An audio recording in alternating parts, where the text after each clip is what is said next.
close for a hearing. NBC News reporting that Mueller is expected to submit his report to the Attorney General as early as mid-February.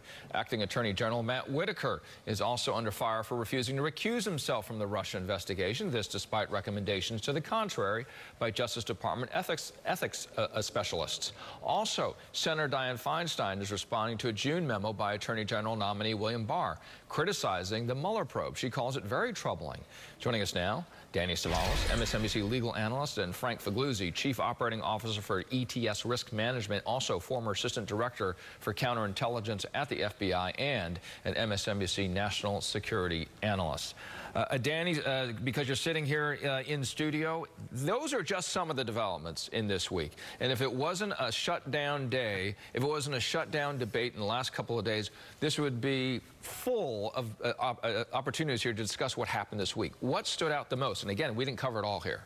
That the putative Attorney General, Barr, submitted a memorandum unsolicited, essentially saying that the president cannot be investigated or prosecuted for obstruction of justice, that the interpretation of the obstruction statute is no good and it doesn't hold legal water, which is astounding because nobody asked for it. Yeah. And the other part of that is, was this an audition for the job of Attorney General, a role that that Barr had already held under a previous president? So initially, many of us thought, well, he's certainly qualified. Was it a flag up the pole? Hey, look at me.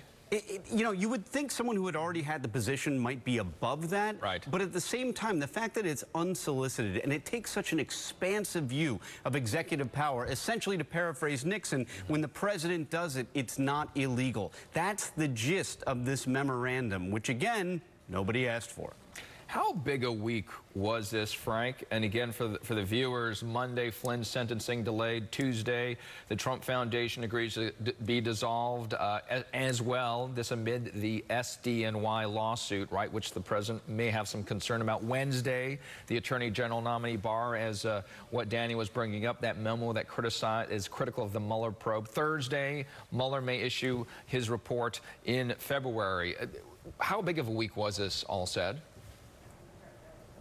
It's a devastating week for the president and his team. Let's add something more to that, Richard, which is the revelation that the president has angrily lashed out at Whitaker. That we've just learned that he calls Whitaker at least twice angry with what he's seeing in the SDNY filings. And so let's combine that with the NBC reporting that maybe Mueller's going to wrap up as early as February. What does this mean? Well, it means then that this is going to come right back to Whitaker, because William Barr, as much as we talk about this mystery memo that he wrote, and I agree with Danny, by the way, this is extremely disturbing and out of the blue and looks like a job audition. It may not matter, though, because if Mueller wraps up by February, the report goes to Whitaker. Whitaker's being lashed out at by the president. He's between the proverbial rock and the hard place. So if I'm Mueller after this week of developments, here's what I do. I'm going to stay on course with the strategy of making that report to Whitaker secondary to telling the real story, to telling the full story through speaking indictments. And if we're talking about a February wrap-up, the next shoes to fall, I predict, will be Roger Stone and Jerome Corsi, and look for those indictments to tell us a story that includes Russian collusion. And would that be that nerve here, Danny?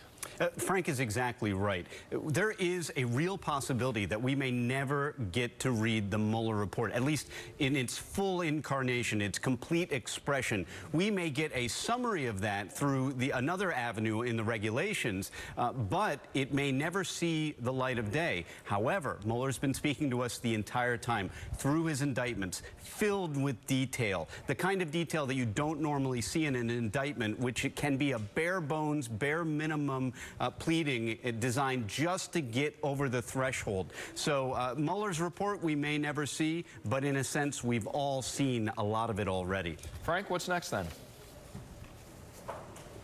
Well, I tell you what, if I'm Roger Stone, I'm spending the holidays with my family. I'm getting my affairs in order because I'm anticipating either cooperating fully or being indicted. And everything he said so far indicates he is not going to cooperate. So I think that's next up. Jerome Corsi may precede that. We'll see. They may come together. Don't forget, we still got in the District of Columbia, we have Maria Butina, who is cooperating. We may see that folded into a Mueller indictment or further developments with regard to how Russia has completely penetrated campaign financing, perhaps through the NRA. So lots to come. The next couple of weeks, very, very busy. All right, Danny Cevallos, Frank Figliuzzi, thank you so much for wrapping up the week for us on